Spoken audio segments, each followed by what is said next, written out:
Hello T-SAT viewers. ఈరోజు మనం వివిధ కాంపిటేటివ్ ఎగ్జామ్స్లో ఉన్న స్టాటిస్టిక్స్ పేపర్ని డీల్ చేద్దాం. సో మనం ఏం ఆలస్యం చేయకుండా డైరెక్ట్ కాన్సెప్ట్లోకి వెళ్ళిపోదాము. చూడండి, ఫస్ట్ యూనిట్ వచ్చేసి ఇంట్రడక్షన్ టు స్టాటిస్టిక్స్. దీంట్లో ఫస్ట్ సబ్ యూనిట్ మనకి origin, meaning, importance and limitations. So మనం ఆరిజిన్ చూసుకున్నట్టయితే ఫస్ట్ లాటిన్ లాంగ్వేజ్ నుంచి స్టాటస్, ఇటాలిక్ నుండి స్టాటికా, గ్రీస్ నుండి స్టాటిక్. ఈ మూడు పదాల నుంచి మనకి స్టాటిస్టిక్స్ అనే వర్డ్ వచ్చింది. సో ఈ మూడు పదాలకి మీనింగ్ పొలిటికల్ స్టేట్. సో మనది స్టాటిస్టిక్స్ హిస్టరీ చూసుకున్నట్టయితే మనకి చంద్రగుప్త మౌర్య టైం నుంచి మనం స్టాటిస్టిక్స్ యూస్ చేస్తున్నామండి. సో అలాగే కౌటిల్య రాసిన అర్థశాస్త్రలో మనకి ఎకానమిక్స్ అండ్ స్టాటిస్టిక్స్ బోత్ ఆ రెండు టాపిక్స్ని అర్థశాస్త్రంలో డీల్ చేశారండి.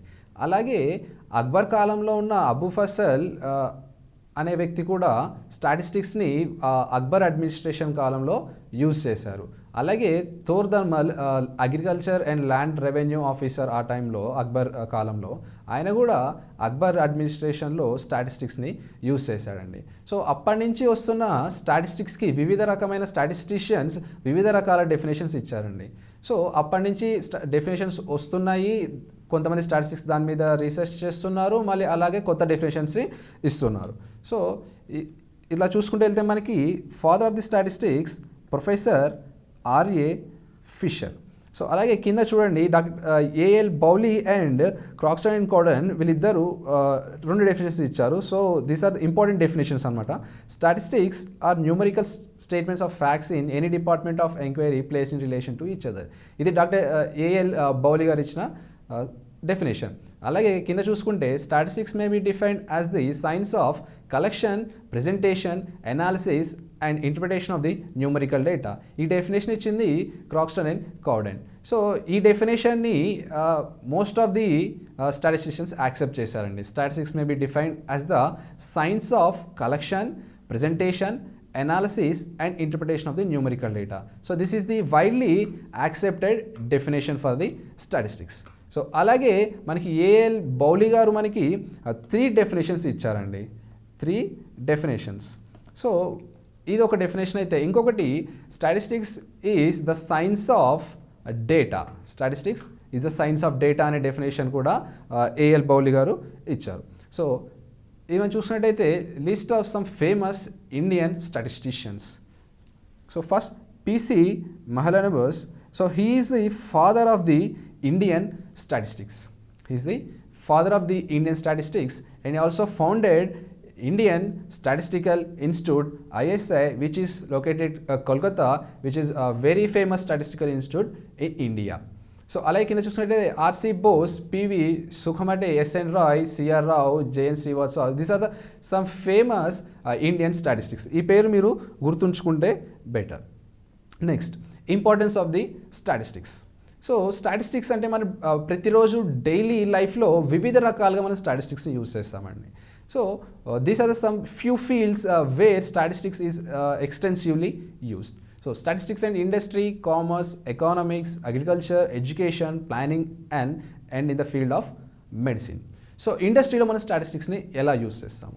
సో బేసికలీ మనకి ఇండస్ట్రీ అంటే ఫస్ట్ గుర్తొచ్చేది production and quality of the product, ఇవన్నీ గుర్తొస్తుంటాయి. సో ప్రొడక్షన్ ప్రాసెస్లో క్వాలిటీ అనేది చాలా ఇంపార్టెంట్ అండి ఇండస్ట్రీకి. So quality of the goods maintain చేస్తేనే ఇండస్ట్రీకి ప్రాఫిట్స్ వస్తాయి, జనాలు వాళ్ళ గూడ్స్ని పర్చేస్ చేసుకుంటారు. సో ఈ క్వాలిటీ ఆఫ్ ది గూడ్స్ని మనం కంట్రోల్ చార్ట్స్ అనే కాన్సెప్ట్ యూస్ చేసి క్వాలిటీ ఆఫ్ ది గూడ్స్ని మనం మేనేజ్ చేస్తూ, కంట్రోల్ చేస్తూ ఉంటామండి. సో అలాగే స్టాటిస్టిక్స్ అండ్ కామర్స్. సో ఇలాగే కామర్స్ ఫీల్డ్కి వస్తుంటే మనకి inventory and logistics, these are the 2 important topics in commerce. So inventory వచ్చేసి మనకి స్టాటిస్టిక్స్లో ఇన్వెంటరీ ప్రాబ్లమ్స్, ఇన్వెంటరీ కాన్సెప్ట్ అనేది ఉంది. So that is widely applicable in the commerce fields. అలాగే లాజిస్టిక్స్లో మనకి సపోజ్ ఒక ఎగ్జాంపుల్ తీసుకోండి, ఒక గుడ్ ఏదైనా ఒక పర్టికులర్ ఐటమ్ పర్చేస్ చేసిన పర్సన్ దగ్గరికి వెళ్ళాలంటే వివిధ హబ్స్ దాటేసి వెళ్ళాల్సి ఉంటుంది. సపోజ్ ఇప్పుడు ఒక హబ్ ఢిల్లీలో ఉంది, ఇప్పుడు మనకి హైదరాబాద్లో కూర్చొని ఆర్డర్ చేస్తే అది వివిధ రకాల గోడౌన్స్కి వెళ్ళి లాస్ట్కి మన చేతికి వస్తుంది. సో ఇట్లాంటివి చాలా ఉంటాయి. సో వివిధ రకాల గూడ్స్ ఒక పర్సన్కి రీచ్ అవ్వాలి. సో దాంట్లో మనకి ట్రాన్స్పోర్టేషన్ కాస్ట్ మినిమం చేసుకోవాలి. The time of the goods receiving టైంని మనం రెడ్యూస్ చేసుకోవాలి. సో దానికి మనం ట్రాన్స్పోర్టేషన్స్ అనే కాన్సెప్ట్ యూస్ చేస్తాం కామర్స్లో. సో అలాగే ఎకానమిక్స్లో మనం time series analysis and index numbers which are widely used in economics field. So time series analysis అంటే ఏంటి? సో మనకి ప్రీవియస్ ఉన్న డేటాని చూసుకొని ఫ్యూచర్ వాల్యూస్ని ప్రెడిక్ట్ చేసుకోవడం. So that is very important accept in the economics. So ఏదైనా ఒక కంపెనీకి వాళ్ళ పాస్ట్ వాల్యూస్ తీసుకొని ఆ డేటాని అనలైజ్ చేసి వాళ్ళ ఫ్యూచర్ వాల్యూస్ ప్రెడిక్ట్ చేసుకుంటారు. సో మనకి ఇది ఇన్కమ్ అండ్ ఎక్స్పెండిచర్స్ దాంట్లో చాలా యూజ్ అవుతుంది. సో అలాగే ఇండెక్స్ నెంబర్ అనేది కూడా ఎకనామిక్స్లో widely used topic which is taken from the statistics. So అలాగే నెక్స్ట్ ఫీల్డ్ వచ్చేది అగ్రికల్చర్. సో అగ్రికల్చర్లో ఎలా యూజ్ చేస్తారు స్టాటిస్టిక్స్? సో మీకు ఎగ్జాంపుల్ చెప్తాను చూడండి. ఏదైనా ఒక 2 ఎకరాలు పొలం తీసుకొని దాంట్లో పొలం పండిస్తున్నారు. సో రెండింటికి ఒకటే జబ్బు వచ్చింది, మార్కెట్లో 2 మందులు ఉన్నాయి. సో మీరు ఒక ఎకరానికి ఒక మందు కొడతారు, ఇంకో ఎకరానికి ఇంకో మందు కొడతారు. సో ఇప్పుడు ఏ మందు బాగా పనిచేస్తుంది? సపోజ్ ఫీల్డ్ ఏ, ఫీల్డ్ బి, ఏ కొట్టిన మందు బాగా పనిచేస్తున్నా, బి కొట్టిన మందు బాగా పనిచేస్తున్నా. సో ఇట్లాంటి ఎనాలిసిస్ అన్ని స్టాటిస్టిక్స్ బేస్ చేసుకొని యూజ్ చేస్తాం. So one very important topic which we use in agriculture is ANOVA, analysis of variance. So అలాగే ఎడ్యుకేషన్ ఫీల్డ్లో మనం స్టాటిస్టిక్స్ ఎలా యూజ్ చేస్తాం? సపోజ్ ఒక పర్సన్ మనకి ఎగ్జామ్ రాశాడు, అతని మార్క్స్ని అనలైజ్ చేయడం, అతను ఏ టాపిక్లో వీక్గా ఉన్నాడు, ఎంత టైం ఒక క్వశ్చన్ అటెంప్ట్ చేయడానికి తీసుకున్నాడు. సో ఈ అనాలిసిస్ అంతా మనం ఎడ్యుకేషన్ పర్పస్గా యూజ్ చేస్తాం. అలాగే ఎడ్యుకేషన్ ఇన్స్టిట్యూషన్స్లో కూడా ఎవ్రీ ఇయర్ ఎంత స్టూడెంట్స్ ఇన్ఫ్లో ఎంత ఉంటుంది, అవుట్ఫ్లో ఎంత ఉంటుంది, నెక్స్ట్ అకాడమిక్ ఇయర్కి ఇన్ఫ్లో ఎంత ఉంటుంది, దాన్ని బట్టి వాళ్ళు రిసోర్సెస్ మెయింటైన్ చేసుకోవడం. సో ఇదంతా మనకి ఎడ్యుకేషన్ సెక్టర్స్లో స్టాటిస్టిక్స్ని యూజ్ చేసుకొని అనలైజ్ చేసుకుంటారు. సో అలాగే ప్లానింగ్ కిందకి వస్తే మనం ఎటువంటి పని చేయాలన్నా కానీ ప్లానింగ్ కంపల్సరీ. సో ఆ ప్లాన్ సక్సెస్ అవ్వాలి అంటే we have to analyse the situation, we have to analyse the planning. So planning అంతా స్టాటిస్టికల్ మెథడ్స్ యూస్ చేసి అనలైజ్ చేసి మనం ఆ ప్లాన్ని తక్కువ టైంలో అయిపోయేలాగా చూసుకుంటామండి. సో అలాగే మనకి ఇండియాలో ప్లానింగ్ కమిషన్ ఉంది. సో ఈ ప్లానింగ్ కమిషన్ కూడా మనకి స్టాటిస్టిక్స్ని యూజ్ చేసుకొని ఆ ప్లానింగ్ కమిషన్ ఎజెండాస్ కానీ ఇవన్నీ డిసైడ్ చేసుకుంటారు. అలాగే మెడిసిన్ ఫీల్డ్కి వచ్చేస్తే స్టాటిస్టిక్స్ అండ్ మెడిసిన్. సో మనకి మెడిసిన్ ఫీల్డ్కి వచ్చేస్తే suppose let us take drug A and drug B, 2 drugs ఉన్నాయండి, drug A, drug B. So ఇప్పుడు ఏదైనా ఒక పర్సన్కి ఫీవర్ వచ్చింది, మనం డ్రగ్ ఏ, డ్రగ్ బి 2 అతని మీద అప్లై చేస్తాం. సో ఇప్పుడు డ్రగ్ ఏ ఎక్కువ ఎఫెక్ట్ చూపిస్తుందా పర్సన్ మీద ఫీవర్ తగ్గడానికి, డ్రగ్ బి ఎక్కువ ఎఫెక్ట్ చూపిస్తుందా ఆ పర్సన్ మీద ఫీవర్ తగ్గడానికి అనేది అనాలిసిస్ చేస్తాం. సో ఇట్లాంటి అనాలిసిస్ అంతా మనం మెడిసిన్ ఫీల్డ్లో యూజ్ చేసుకుంటాం అనమాట. Now limitations. So as every subject has the limitations, statistics also has some limitations. So the first limitation is we cannot study the qualitative phenomena. So what do you mean by this qualitative phenomena? So ఇప్పటిదాకా మనం discuss చేసిందంతా data, numbers ఇవన్నీ ఉంటే మనం analysis కానీ అవన్నీ మనం చేసుకోవచ్చు. కానీ క్వాలిటేటివ్ డేటా అంటే లైక్ బ్యూటీ, హానెస్టీ, సో ఇవన్నీ మనం మెజర్ చేయలేము. ఇంటెలిజెన్స్, సో ఇవన్నీ మనం ఏంటంటే మనం మెజర్ చేయలేము. Although these are the attributes. And స్టాటిస్టిక్స్లో ఒక కాన్సెప్ట్ ఉంది యాట్రిబ్యూట్స్ అని. So we will indirectly deal with this kind of qualitative data. So we will indirectly deal, we cannot directly deal this qualitative data, we will deal indirectly this qualitative data. Now, it does not study individuals. Suppose ఒక data ఉంది, ఆ డేటాలో మనకి ఏదైనా ఒక specific value, ఏదైనా ఒక specific వాల్యూని ఎప్పుడు మనం కాన్సన్ట్రేట్ చేయం ఆ వాల్యూ మీద. సో స్టాటిస్టిక్స్ అనేది అన్ని వాల్యూస్ని కంబైన్ చేసి మాత్రమే అనాలిసిస్ చేస్తుంది. సపోజ్ ఇప్పుడు ఏదైనా ఒక స్టూడెంట్ ఉన్నాడు, సో క్లాస్ ఆఫ్ స్టూడెంట్స్లో ఒక పర్సన్ మెరిట్ క్యాండిడేట్ ఉన్నాడు, 100% వచ్చింది. సో స్టాటిస్టిక్స్ని బేసిస్ ఒక పర్సన్కి 100 వచ్చింది కదా అని చెప్పి క్లాస్ మొత్తం యావరేజ్ 100% అని చెప్పలేము మనం. సో మనం అందుకని ఒక ఇండివిజువల్ మీద డిసైడ్ చేసుకొని మనం అనాలిసిస్ చేయం. We have to consider the whole class marks. ఆ క్లాస్ అందరి మార్క్స్ని కన్సిడర్ చేసి మాత్రమే మనం అనాలిసిస్ చేయగలుగుతాం. సో ఇది చెప్పొచ్చేది ఏంటంటే ఒక పర్సనల్ వాల్యూ మీద కానీ ఒక సింగిల్ డేటా మీద కానీ స్టాటిస్టిక్స్ అనాలిసిస్ చేయకూడదు కూడా. And next, laws are not exact. So as you know, in the ఫిజిక్స్లో కానీ మ్యాథమెటిక్స్లో కానీ మనకి వేరియస్ లాస్ ఉంటాయి. సో ఫిజిక్స్లో మనం ఒక ఎగ్జాంపుల్ తీసుకోండి, గ్రావిటేషనల్ లా. సో గ్రావిటేషన్ అనేది మనకి యూనివర్సల్లీ యాక్సెప్టెడ్, అది ఎక్కడికి పోయినా కానీ అది అలాగే ఉంటుంది. కానీ స్టాటిస్టిక్స్కి వచ్చేసరికి laws are not exact. It vary. Now next, statistical methods may be misused. So King అనే అతను ఒక మంచి డెఫినేషన్ ఇచ్చాడండి. సో ఏంటంటే statistics are like sand which we may create good or an evil. So that's very good definition. అతని intention ఏంటంటే statistics methods తోని మనం మంచి అయినా చేయొచ్చు, చెడైనా చేయొచ్చు. సపోజ్ ఇప్పుడు ఒక ఎగ్జాంపుల్ కన్సిడర్, ఒక కంపెనీలో ఒక ఎనలిస్ట్ని హైర్ చేసుకున్నారు. సో ఎనలిస్ట్ తన ఆ కంపెనీలో ఉన్న డేటాని అదంతా కన్సిడర్ చేసి అనాలిసిస్ చేసి ఒక కంపెనీకి ఎటువంటి విధంగా చేస్తే ప్రాఫిట్స్ అనేవి వస్తాయి అనే దాని గురించి అనాలిసిస్ చేసి రిపోర్ట్స్ చేస్తూ ఉండాలి. అలాగే ఇప్పుడు ఆ ఎనలిస్ట్ క్యాపబిలిటీ లేదనుకోండి, దానికి అంతర్ క్యాపబిలిటీ, సో ఏమవుతుంది? సో దానివల్ల అనాలిసిస్ రాంగ్గా చేస్తాడు, ఆ రిపోర్ట్స్ రాంగ్గా ప్రిపేర్ చేస్తాడు. దానివల్ల ఏంటంటే కంపెనీకి హ్యూజ్ లాస్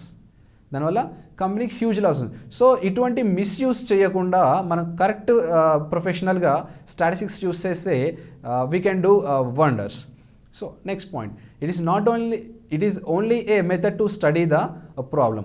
సో స్టాటిస్టిక్స్ని మీరు కన్సిడర్ చేసినట్టయితే it is only a method to study the problem. We cannot give a direct solution to a problem.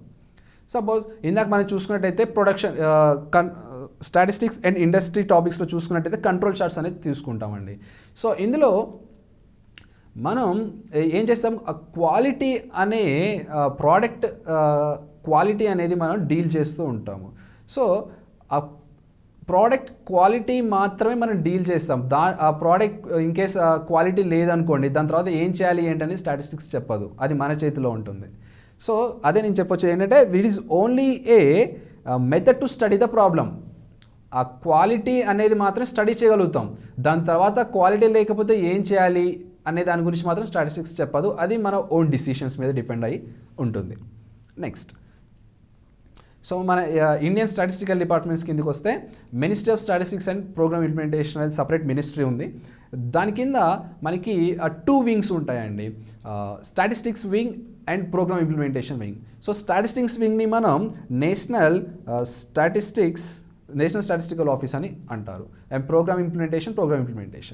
Next, ఈ నేషనల్ స్టాటిస్టికల్ ఆఫీస్ కింద మనకి 2 డిపార్ట్మెంట్స్ ఉంటాయండి, central statistical office and national sample survey office. So central statistical office CSO, national sample survey office NSSO అని పిలుస్తారు. So ఈ central statistical office is formed in 1951 and this NSSO is formed in 1950. So ఈ central statistical office ఏ deal చేస్తుంది, ఈ national sample survey office ఏం deal చేస్తుంది? So ఈ central statistical office అనేది మేజర్గా సోషల్ స్టాటిస్టిక్స్, ఎకనామికల్ స్టాటిస్టిక్స్ మీద కాన్సన్ట్రేట్ చేస్తుంది. అలాగే ఈ నేషనల్ శాంపుల్ సర్వే ఆఫీస్ అనేది the overall Indian surveys and వాటి లొకాలిటీ సర్వేస్ కానీ ఎటువంటి సర్వే అయినా కానీ నేషనల్ శాంపుల్ సర్వేనే డీల్ చేస్తుంది. Other than the economical statistics కానీ సోషల్ స్టాటిస్టిక్స్ కానీ వేరే డిపార్ట్మెంట్స్ మొత్తం సెంట్రల్ స్టాటిస్టికల్ ఆఫీస్ డీల్ చేస్తూ ఉంటుంది. So the formation years or very very important, అవి గుర్తుపెట్టుకోండి. CSO is formed in 1951, NSSO is formed in 1950. So these are few examples, questions which he may ask in the examinations. See, the first definition is given. A knowledge of statistics is like a knowledge of foreign language or of algebra. It may prove of use at any item under any circumstances. So చూడండి, this is also given by A.L. Bowley. So చెప్పాను 3 definitions ఇచ్చాడని, అక్కడ నుండి చెప్పాను, ఇది ఒక definition. So this is also given by Bowley. Next question, the origin of statistics can be traced to. So already చెప్పాను, the origin of statistics మనకి state. So మనకి ఎప్పటి నుంచో అడ్మినిస్ట్రేషన్ లెవెల్ నుంచి మనకి స్టాటిస్టిక్స్ యూజ్ చేయడం జరుగుతుంది. సో అక్కడి నుంచే మనం స్టాటిస్టిక్స్ ఆరిజిన్స్ తీసుకుంటాము. ఏ కామర్స్ డిపార్ట్మెంట్లో కానీ, ఏ ఎకనామిక్స్ డిపార్ట్మెంట్ కానీ, ఏ ఇండస్ట్రీ డిపార్ట్మెంట్స్లో కానీ మనకి స్టాటిస్టిక్స్ ఫస్ట్ యూజ్ చేయలేదు. It is first used in the administrative offices of India. పూర్వకాలంలోనే యూజ్ చేశారు. Collection of data. సో ఇక్కడ చూస్తే మన కలెక్షన్ ఆఫ్ డేటాలో ఫస్ట్ డేటా యొక్క నేచర్ ఏంటి, అసలు డేటా ఏ విధంగా ఉంటుందనేది చూద్దాం. So first nature of data is time series data, second is spatial data and spatio temporal data. So time series data అనేది మనకు మేజర్గా ఎలా ఉంటుందంటే, ఒక ఇయర్ ఉంటుంది అండ్ ద కరస్పాండింగ్ వాల్యూ అనేది ఉంటుందన్నమాట. It may be anything. Suppose ఇప్పుడు మనకు 2010లో ఒక కాలేజ్లో జాయిన్ అయిన స్టూడెంట్స్ వాల్యూ తీసుకున్నాం అనుకోండి. సపోజ్ ఒక 2000 స్టూడెంట్స్ జాయిన్ అయ్యారు 2010 ఇయర్లో. సో అలాగే 2011 ఇయర్లో 2500 స్టూడెంట్స్ జాయిన్ అయ్యారు అనుకోండి. సో ఇన్ ద సేమ్ వే 2012 ఇయర్లో 2000 స్టూడెంట్స్ జాయిన్ అయ్యారు. సో ఇట్లాంటి రకమైన డేటా ఎక్కడంటే మనకి year and the value corresponding to that year. So ఇట్లాంటి డేటాని మనం టైమ్ సిరీస్ డేటా అని అంటాం. స్పాషియల్ డేటా అంటే ఏంటంటే, this data is linked with geographical location. Suppose ఇప్పుడు ఒక ప్లేస్ తీసుకోండి, ఆ place and corresponding any value of that place. Suppose ఇప్పుడు మనకు హైదరాబాద్ తీసుకోండి. హైదరాబాద్లో let us suppose the number of colleges 1200 assume చేసుకుందాము. నెక్స్ట్ నల్గొండలో ఎన్ని colleges, let us assume 950. So this kind of data, spatial data అంటే ఒక geographical location and corresponding value for that geographical location. ఇది వచ్చేసి సిటీ అనే టైటిల్ ఉంటుంది. City is nothing but place and number of colleges. So this kind of డేటాని మనం spatial data అని అంటాము. నెక్స్ట్ స్పాషియో టెంపోరల్ డేటా ఏంటంటే, it is the combination of time series data and spatial data. So ఇందాక మనం assume చేసుకున్నట్టయితే year and place and number of colleges. Consider the number of colleges in the year 2010.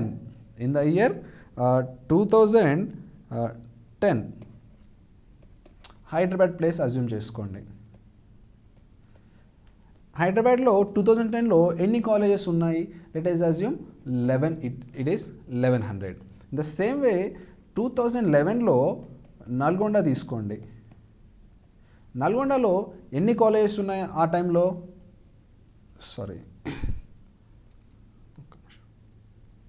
స్పాషియో temporal నుంచి మళ్ళీ ఒకసారి చెప్తాను.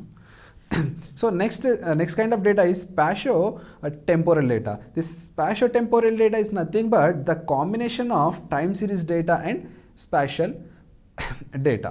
C let's consider example year,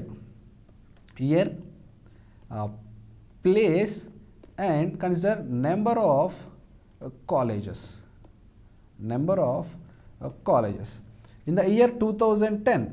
In the year 2010, హైదరాబాద్లో ఎన్ని colleges ఉన్నాయి ఆ టైంలో, 1100. Let's assume the 1100. In the same year 2010, let us consider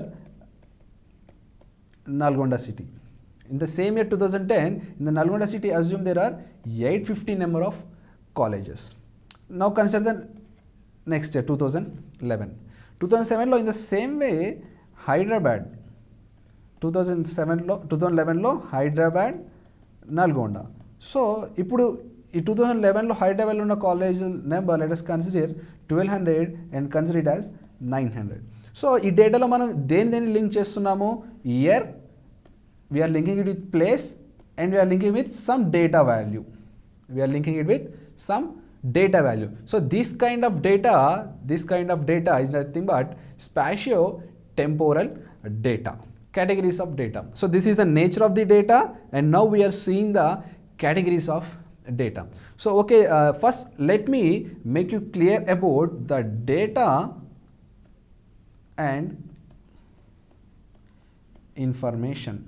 So what is the data and what is the information? What is the difference between data and the information? So many students often confuse with this term. Data and information and now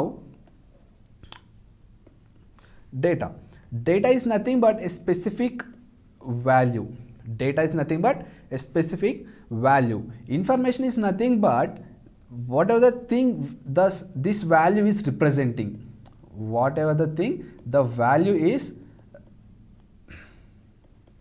representing. Now let us consider some data value 80%. So this 80% is nothing but just a data. It is a value, it is a data.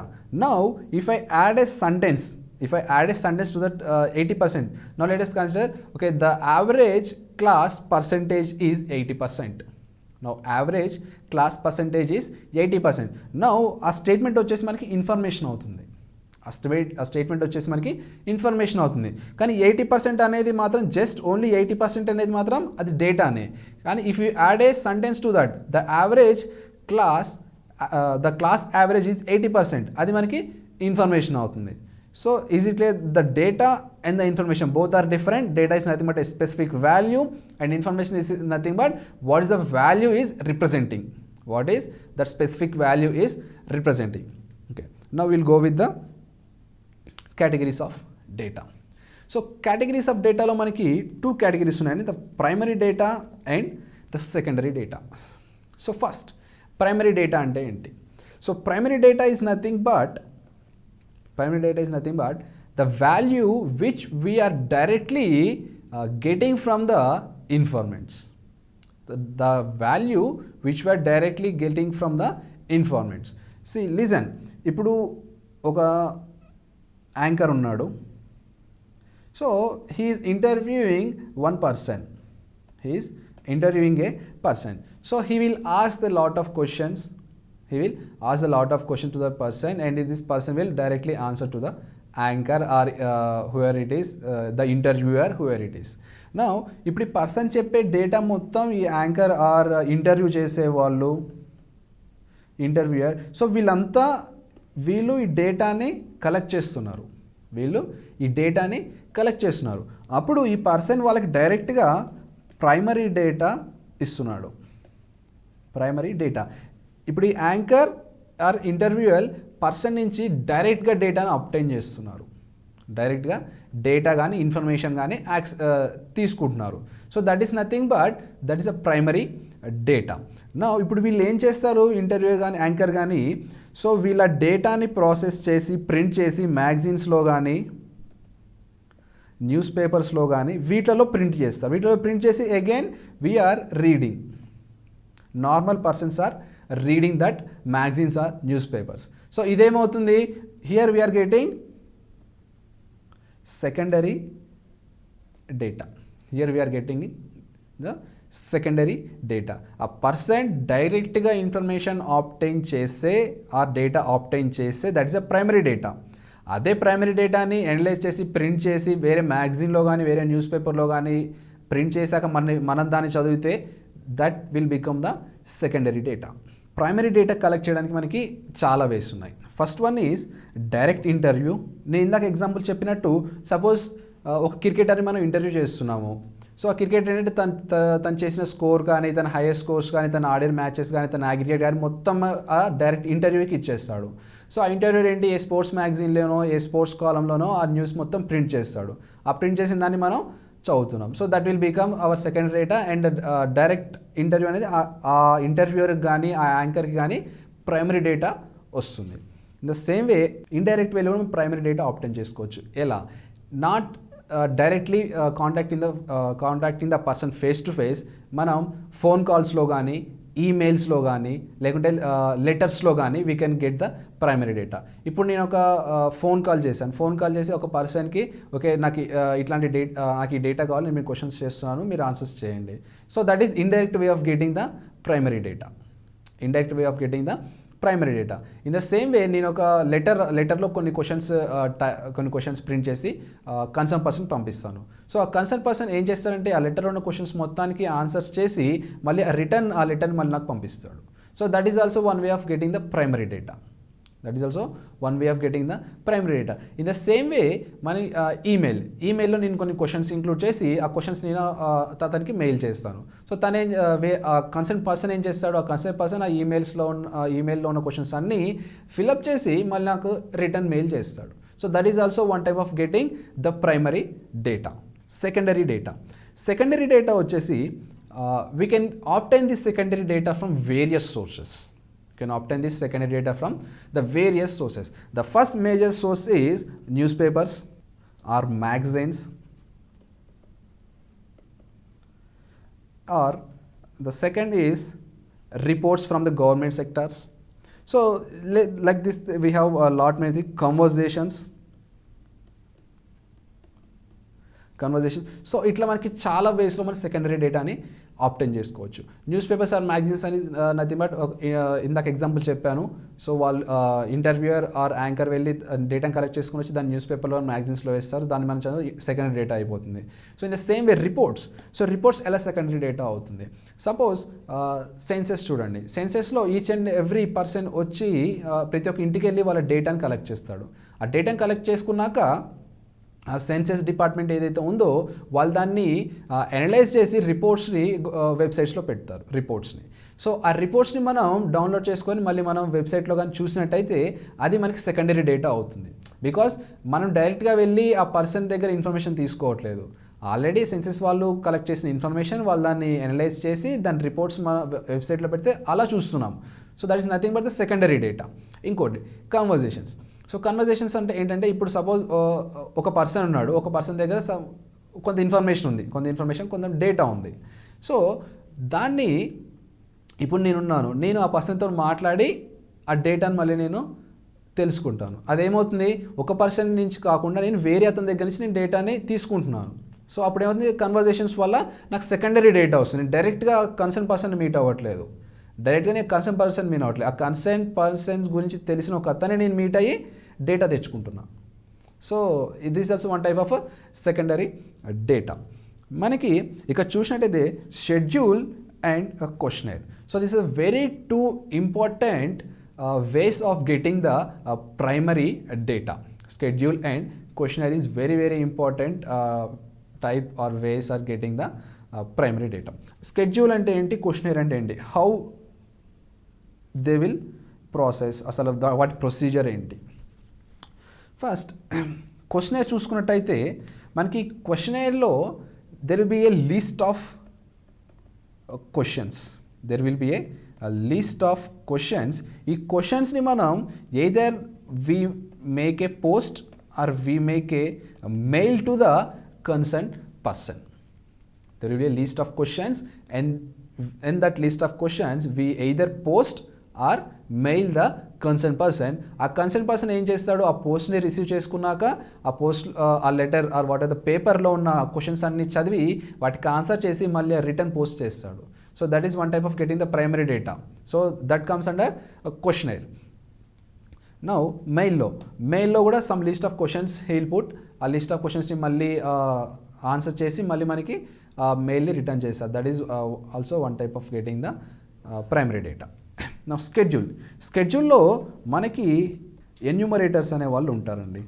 So who are these enumerators? So ee schedule is nothing but again a list of questions. So ఈ list of క్వశ్చన్స్ని enumerators తీసుకెళ్ళి ఆ concern persons దగ్గరికి వెళ్ళి డైరెక్ట్గా face to face questions అడుగుతారండి. Unlike in questionnaire ఈ స్కెడ్యూల్లో మాత్రం ఎన్యూమరేటర్స్ ఆ లిస్ట్ ఆఫ్ క్వశ్చన్స్ తీసుకెళ్ళి ఆ కన్సర్న్ పర్సన్స్తోని ఫేస్ టు ఫేస్ క్వశ్చన్స్ అడుగుతారు. ఫేస్ టు ఫేస్ క్వశ్చన్స్ అడిగి సొల్యూషన్స్ ఆర్ ఆన్సర్స్ వాళ్ళు ఎన్యూమరేటర్సే నోట్ చేసుకుంటారు. సో కానీ ఇక్కడ క్వశ్చనైర్లో వచ్చేసి ఏంటంటే ఆ లిస్ట్ ఆఫ్ క్వశ్చన్స్ని మనం పోస్ట్ కానీ మెయిల్ కానీ చేస్తే వాళ్ళు దానికి రిప్లై ఇస్తారు. కానీ స్కెడ్యూల్లో మాత్రం ఆ ఎన్యూమరేటర్ ఆ కన్సర్న్ పర్సన్ ఎన్యూమరేటర్ ఆ కన్సర్న్ పర్సన్ దగ్గరికి వెళ్ళి ఫేస్ టు ఫేస్ క్వశ్చన్స్ చేసి దాని తర్వాత డేటాను తెచ్చుకుంటాడు. సో ఇక్కడ మనకి ఆ concern person must be educated అయి ఉండాలి. A concern person must be educated అయి ఉండాలి. తను ఎడ్యుకేటెడ్ కాదనుకోండి, ఆ పోస్ట్ కానీ మెయిల్ కానీ పెట్టి కూడా వేస్ట్. తను రిప్లై చేయలేడు, మెయిల్కి రిప్లై చేయలేడు, పోస్ట్ ఉన్న క్వశ్చన్స్ని ఆన్సర్ చేసి మళ్ళీ రీపోస్ట్ చేయలేడు. కానీ ఇక్కడ మనకి ఎడ్యుకేషన్ లేకపోయినా పర్లేదండి. ఎడ్యుకేషన్ లేకపోయినా మనకి ఇక్కడ ఓకే స్కెడ్యూల్లో, బికాస్ ఎన్యూమరేటర్ ఉంటాడు కదా, ఎన్యూమరేటర్ డైరెక్ట్గా వీళ్ళని పర్సన్స్ని ఫేస్ టు ఫేస్ క్వశ్చన్స్ చేస్తాడు. ఫేస్ టు ఫేస్ క్వశ్చన్స్ చేసి ఆన్సర్స్ అతనే నోట్ చేసుకుంటాడు, ఎన్యూమరేటర్ నోట్ చేసుకుంటాడు. సో వీళ్ళకి ఇంకా ఎడ్యుకేషన్ వచ్చినా రాకపోయినా మనకి అంత ప్రాబ్లం ఉండదు. ఇంకోటి, ఇది చాలా లెంతీ ప్రొసీజర్ అండ్ ఎక్స్పెన్సివ్ కూడా. చాలా length procedure and expensive.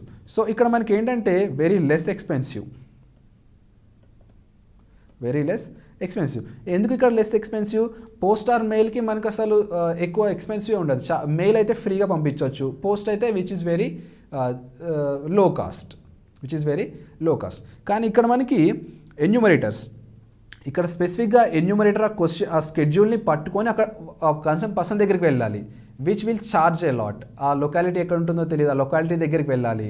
So time taking, travelling and expenses. So మళ్ళీ అతని దగ్గరికి వెళ్ళాక అతను ఉంటాడో లేదో తెలియదు. సో మళ్ళీ అతను వచ్చేంత వరకు మళ్ళీ అతను లేకపోయినా కానీ మళ్ళీ నెక్స్ట్ డే వెళ్ళాలి అతని దగ్గరికి. సో ఇట్లాంటివన్నీ ఉంటాయి. Very lengthy procedure, time taking and expensive అనమాట. And this is less effective compare to schedule. This is less effective. ఎలా?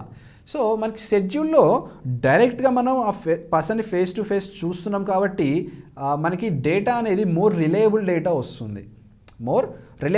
వస్తుంది. వేరేస్ ఇన్ క్వశ్చనర్ అనుకోండి, క్వశ్చన్ మనకి అతను పంపిస్తాం కాబట్టి తనకి ఇష్టం వచ్చిన ఆన్సర్స్ రాసి పంపించేస్తాడు క్వశ్చనర్ రిటర్న్ పోస్ట్లో కానీ మెయిల్ రిప్లైలో కానీ దానికి ఇష్టం వచ్చిన ఆన్సర్ చేసి పంపించేస్తాడు. సో అది ఆ డేటా మనకి కొంచెం లెస్ ఎఫెక్ట్ ఉంటుంది when compare to schedules. When compare to schedules మాత్రమే క్వశ్చన్ లెస్ ఎఫెక్టివ్. ఆ పర్సన్ ఏదైతే ఉన్నాడో ద పర్సన్ ఎవరైతే ఉన్నారో the enumerator, he must be well experienced in taking the data, collecting the data, storing the data. So ఇప్పుడు data మొత్తం enumerator చేతిలో వస్తుంది కాబట్టి ఆ డేటాని జాగ్రత్తగా మేనేజ్ చేయగలిగి ఉండాలి enumerator. So enumerator must be educated అయి ఉండాలి and he must be very skilled to get the answers. So ఆ పర్సన్ దగ్గర నుంచి నువ్వు ఆన్సర్స్ నువ్వు ఆ పర్సన్ క్వశ్చన్ చేసి నువ్వు ఆన్సర్స్ కావాలి. సో నువ్వు ఎలా పడితే అలా రూడ్గా మాట్లాడితే ఆ పర్సన్ నీకు ఆన్సర్స్ ఇవ్వడు. So enumeration must be cool and has to be very decent with the persons. అలాగే క్వశ్చనర్లో కూడా we have to take some precautions. క్వశ్చనర్లో what will be the ideal questionnaire ఎలా ఉండాలంటే మన క్వశ్చన్స్ చాలా ప్లీజింగ్ వేలో అడగాలి. సో ఎలా పడితే అలా మనం క్వశ్చన్స్ చేస్తే కన్సర్న్ పర్సన్ మనకి కరెక్ట్ ఆన్సర్స్ ఇచ్చే ఛాన్సెస్ కొంచెం తక్కువ. అండ్ మోస్ట్లీ మనకి సర్వేకి కావాల్సిన ఇంపార్టెంట్ పాయింట్స్ వరకే మనం క్వశ్చనర్లో ఇంక్లూడ్ చేయాలి. ఎటువంటి క్వశ్చన్స్ పడితే అటువంటి క్వశ్చన్స్ ఇంక్లూడ్ చేయకూడదు. సర్వేకి ఏదైతే ఇంపార్టెంట్ పాయింట్స్ మనకి అనుకుంటామో అటువంటి క్వశ్చన్స్ మాత్రమే మనం క్వశ్చనర్లో ఇంక్లూడ్ చేయాలి. అలాగే it must be make sure that we have less number of questions. మనం క్వశ్చనరే ఒక పోస్ట్ చేసి ఆ క్వశ్చనరే ఒక 4-5 పేజీలు ఉందనుకోండి, వాడు దాన్ని చదవరు, పక్కన పడేస్తాడు. So it must be ideal 1 page or 2 page, which is ideal. 4-5 పేజీలు ఇచ్చాడు అనుకోండి, ఎవరు చేస్తారా వీడని పక్కన పడేస్తాడు. So less number of questions ఉండాలి అండ్ యాజ్ వెల్ యాజ్ సర్వేకి కావాల్సిన ఇంపార్టెంట్ క్వశ్చన్స్ అన్నీ మనం క్వశ్చనర్లో ఇంక్లూడ్ చేసుకోవాలి. నెక్స్ట్, మోస్ట్లీ మనం yes or no type of questions ఎక్కువ ఇంక్లూడ్ చేస్తే మనకి మోస్ట్ రిలయబుల్ డేటా అనేది వస్తుంది. Yes or no type of questions ఎక్కువ ఇంక్లూడ్ చేసుకుంటే best. So this are some futures of the ideal questionnaire. Now షెడ్యూల్లోకి వస్తే ఎన్యూమరేటర్స్ గురించి మనం కొంచెం చెప్పుకోవాలండి. ఎన్యూమరేటర్స్ ఏంటంటే ఎన్యూమరేటర్స్ మస్ట్ బి ఎడ్యుకేటెడ్ అయి ఉండాలి.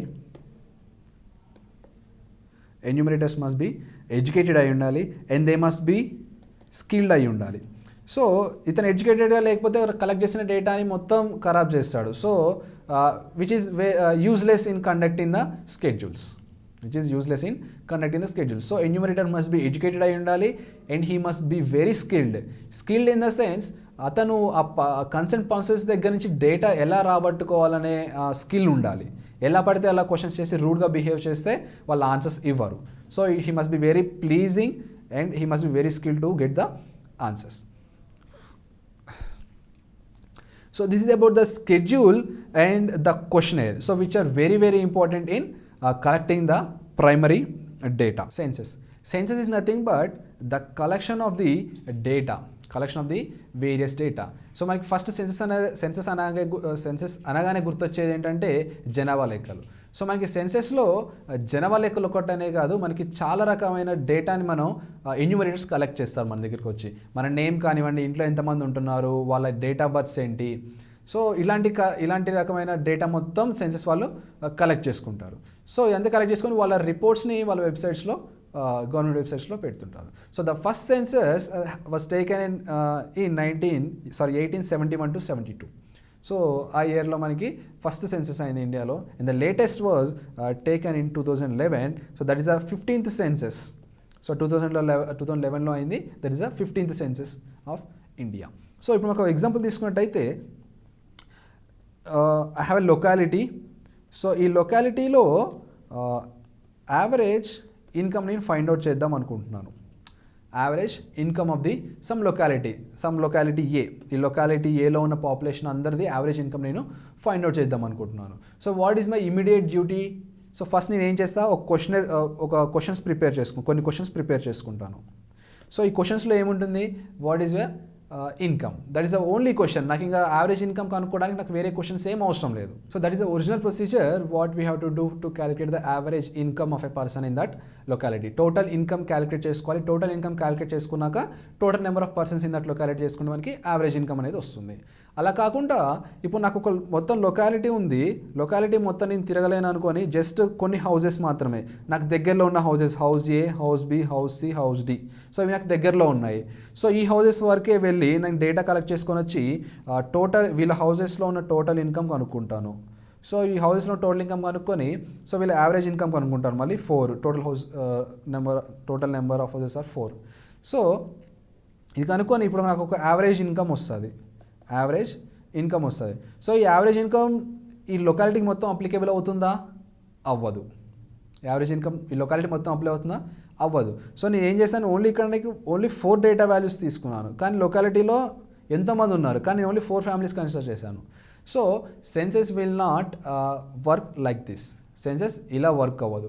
So this is special type of case is called sampling, which we discuss in the later topics. So census అనేది మాత్రం ఈచ్ అండ్ ఎవ్రీ డేటా మనకి కావాల్సి ఉంటుంది. ఈచ్ అండ్ ఎవ్రీ హౌస్కి వెళ్ళి డేటా కలెక్ట్ చేసుకోవాలి. ఆ డేటా నుంచి అనాలిసిస్ కానీ రిపోర్ట్స్ ప్రిపేర్ చేసుకోవాలి. ఇలా చేస్తే దీన్ని శాంప్లింగ్ అంటారు. So this sampling we will deal about this in the later topics. మనం నేచర్ ఆఫ్ ది డేటా చూసాము, కేటగిరీస్ ఆఫ్ ది డేటా చూసాము. ఇప్పుడు మనం డేటాని క్లాసిఫై చేసుకుందాం. సో డేటా కలెక్షన్ చేసిన తర్వాత మనం ఊరికే మన దగ్గర ఉంచుకుంటే ఏం వర్క్ అవ్వదు. So we have to classify the data. Classify చేయాలి, అనాలిసిస్ చేయాలి, రిపోర్ట్స్ చేయాలి. సో క్లాసిఫై చేయాలి. నౌ క్లాసిఫికేషన్ ఆఫ్ డేటాలో మనకి 2 types ఉంటాయి. సో డేటా అనేది 2 types ఉంటుంది. First one is qualitative data. So qualitative డేటాలో మనకి ఎటువంటి రకమైన డేటా ఉంటుంది? ఇందాక మనం డిస్కస్ చేసినట్టు honesty and gender and beauty. So ఇవన్నీ మనకి క్వాలిటేటివ్ డేటా. ఇదంతా మనకి వీ కెనాట్ మెజర్ ద డేటాని మనం మెజర్ చేయలేము. Whether we can say that it is a present or absent. Honesty present or absent we can say that. జెండర్లో మనకి male or female so బ్యూటీలో it may be any rating, beautiful, not beautiful. So మన qualitative డేటాలో separate specific value ఉండదు. So we can just say that whether it is present అయితే present, absent అయితే absent. So ఇలాంటి డేటాని మనం qualitative data అంటాం. నా ఇప్పుడు మనం ఒక పాపులేషన్ని కన్సిడర్ చేస్తే, పాపులేషన్ కన్సిడర్ చేస్తే మనకి దీంట్లో మేల్ అండ్ ఫీమేల్ ఉంటారు, male and female. So this kind of dividing the data, అంటే డేటాని మనం ఓన్లీ 2 పార్ట్స్గా without any subsets, 2 totally disjoint సెట్స్గా డివైడ్ చేసినప్పుడు దాన్ని డైకోటమస్ అంటారు. ఇక నీ పాపులేషన్ ఉంది, population only male or female అంతే, ఇంకా వేరేది ఏది ఉండదు. So that's why we're calling it as dichotomous. Only 2 disjoint sets form అవుతాయి, టోటలీ 2 డిస్జాయింట్ సెట్స్ ఫామ్ అవుతాయి. Then in that case that kind of classification is known as dichotomous classification. అలాగే ఇప్పుడు నేను దీంట్లో ఇంకోటి చేశాను అనుకోండి, నెక్స్ట్ స్టెప్ ఫర్దర్గా ఇంకో స్టెప్ తీసుకున్నాను అనుకోండి, మెయిల్లో ఎడ్యుకేటెడ్ అండ్ అన్ఎడ్యుకేటెడ్ ఇద్దరు ఉంటారు, మెయిల్లో ఎడ్యుకేటెడ్ అన్ఎడ్యుకేటెడ్ అని ఇద్దరు ఉంటారు. అలాగే ఇన్ ద సేమ్ వే ఫీమేల్లో కూడా ఎడ్యుకేటెడ్ అన్ఎడ్యుకేటెడ్ ఇద్దరు ఉంటారు. ఇప్పుడు నేను ఏం చేస్తున్నాను, ఫస్ట్ పాపులేషన్ ఉంది, దాన్ని 2 ways డివైడ్ చేశాను, మేల్ ఫీమేల్, అక్కడ వరకు dichotomous. So both are total disjoints, male and female both are totally disjoints. So they are called dichotomous classification. Now మళ్ళీ ఈచ్ సెట్ని మళ్ళీ నేను 2 డిస్జాయింట్స్గా డివైడ్ చేస్తున్నాను. ఎలా, మెయిల్లో educated uneducated. So these 2 are totally disjoint sets. అంతేగాని ఎడ్యుకేషన్ అన్ఎడ్యుకేషన్ ఇద్దరు 2 కలిపి ఉండవు, whether he is educated or uneducated. In the same way ఫీమేల్లో కూడా educated or uneducated. So again these both are disjoint sets and again here these both are disjoint sets. So this kind of classification is nothing but the manifold classification. డైకోటమస్లో only ఒక పాపులేషన్ని 2 typesగా divide చేస్తే, 2 disjoint setsగా divide చేస్తే దాన్ని dichotomous అంటారు. అంటే single stage, ఒకటే stage అనమాట, ఇక్కడ ఒకటే స్టేజ్. కానీ మ్యానిఫోల్డ్లో 2 or more స్టేజెస్గా మనం డేటాని క్లాసిఫై చేసినప్పుడు దాన్ని మ్యానిఫోల్డ్ క్లాసిఫికేషన్ అంటారు. So this dichotomous and manifold classifications మాత్రం ఓన్లీ క్వాలిటేటివ్ డేటాలోని మనం అప్లై చేయగలుగుతాం. Quantity data is nothing but where we have specific values. So unlike in qualitative data where we don't have any specific values, those are basically in attributes whether we can check whether they are present or absent, ఉన్నవా లేవా అనేది మాత్రమే check చేయగలుగుతాం qualitative డేటాలో. So in the quantitative data అలా కాదు, it has a specific values. Now let us consider the population. పాపులేషన్లో ఇందాక మనం మేల్ ఫీమేల్ అని కేటగిరీ వైజ్గా డివైడ్ చేస్తాం, కానీ ఇప్పుడు నాకు ఏజ్ కావాలి, age of a person. So age of a person అంటే it will have one specific value, ఒక స్పెసిఫిక్ వాల్యూ అనేది ఉంటుంది. 20, 21, 40, 50 అనే ఒక స్పెసిఫిక్ వాల్యూ ఉంటుంది. So this kind of data comes under quantitative data. Now let us consider the height of a person. Height of a person 5.6, 6.2, 5'9", like 5'10". So this all which has a specific value for that height. So this all things comes under the quantitative data. So ఈరోజు మనం importance of the statistics, the origin, the meaning, the limitation of the statistics అన్నీ చూసాము. అలాగే nature of the data, how we classify the data into qualitative and quantitative datas. So ఇవన్నీ ఈరోజు మనం చూసాము. So next క్లాస్లో మనం ఎలా ఎనాలిసిస్ చేయాలి అనేది మనం నెక్స్ట్ క్లాస్లో డిస్కస్ చేద్దాం.